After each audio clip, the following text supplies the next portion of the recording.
AP రాష్ట్ర రూపురేఖలను మార్చే ఓ చారిత్రాత్మక ఒప్పందం కుదిరింది. గూగుల్ విశాఖపట్నంలో ప్రపంచ స్థాయి ఆర్టిఫిషియల్ ఇంటెలిజెన్స్ హబ్ ఏర్పాటు చేసేందుకు ముందుకొచ్చింది. రాబోయే 5 ఏళ్లలో ఏకంగా $15 బిలియన్ పెట్టుబడి పెట్టనున్నట్లుగా తెలిపింది. కేంద్ర మంత్రి కిషన్ రెడ్డిని లక్ష్యంగా చేసుకుని గోషామహల్ ఎమ్మెల్యే రాజాసింగ్ మరోసారి తీవ్ర స్థాయిలో విమర్శలు గుప్పించారు. జూబ్లీ హిల్స్ ఉప ఎన్నికల్లో పోటీ చేస్తే ఎన్ని ఓట్ల తేడాతో ఓడుతారని కిషన్ రెడ్డిని ఆయన సూటిగా ప్రశ్నించడం పార్టీ వర్గాల్లో కలకలం రేపింది. ఏపీ గ్రామాల ముఖచిత్రాన్ని సంపూర్ణంగా మార్చివేసే లక్ష్యంతో పల్లె పండుగ 2.0 కార్యక్రమాన్ని పటిష్టమైన ప్రణాళికలు సిద్ధం చేయాలని పవన్ కళ్యాణ్ అధికారులను ఆదేశించారు.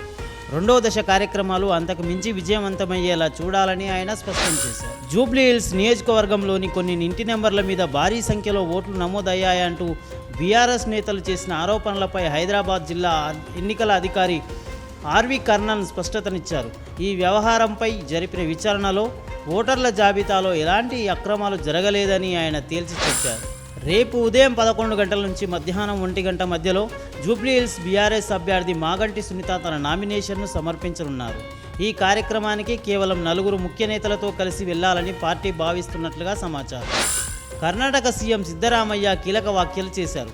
కేవలం అధిష్టానం అభిప్రాయాలు ఉంటే సరిపోదని, అత్యధిక ఎమ్మెల్యేల మద్దతు లేకుండా ఎవ్వరూ ముఖ్యమంత్రి కాలేరని స్పష్టం చేశారు.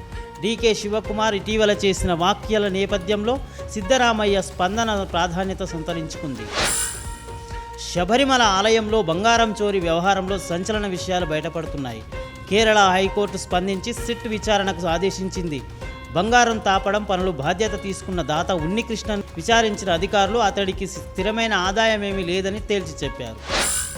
మావోయిస్టు పార్టీకి అత్యంత కీలకమైన కేంద్ర కమిటీ పొలిట్ బ్యూరోలో సభ్యుడిగా ఉన్న అగ్రనేత మల్లోజుల వేణుగోపాలరావు అలియాస్ సోను పోలీసులకు లొంగిపోయారు. మహారాష్ట్రలోని గడ్చిరోలీలో ఆయన తన అనుచరులు 60 మందితో కలిసి పోలీసుల ఎదుట లొంగిపోవడం దేశవ్యాప్తంగా సంచలనం సృష్టిస్తుంది. బీహార్ అసెంబ్లీ ఎన్నికల్లో దివంగత నటుడు సుశాంత్ సింగ్ రాజ్పుత్ సోదరి దివ్య గౌతమి పోటీ చేస్తున్నారు. కమ్యూనిస్టు పార్టీ టికెట్పై దిగా నియోజకవర్గంలో ఆమె బరిలో దిగారు.